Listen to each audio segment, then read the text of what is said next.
अन्ततः मेरो पुनर्जन्म भयो। नमस्ते संसार, यति साना किन? हम्म, तिमीलाई के थाहा, प्रतिभालाई समय लाग्छ। यो हेर, अरूलाई नहोच्याऊ, हतारमा निर्णय नलिऊ। राम्रो प्रयास फुच्चे, तर तिमी अझै काँचो छौ। उफ, अब मेरो शक्ति देख्यौ त असफल? तिमी अग्लो दाउरा मात्र हौ, मसँग फल छ, तिमी बेकार छौ। झगडा नगर, यो चिनिया टोरिया हो। यसले नाति नातिनाका लागि फल दिन 20 वर्ष कुर्दै बस्छ।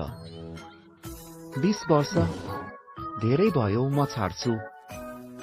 नफुर्क, चुपचाप त्यही बस र बढ। चुप लाग, आफ्नो पालो पर्ख। 2000 वर्षपछि।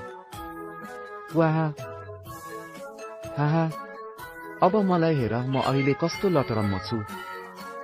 ओइ पुड्के, कस्तो लाग्दैछ? अझै त्यस्तै जोस छ? उफ। अन्ततः हजुर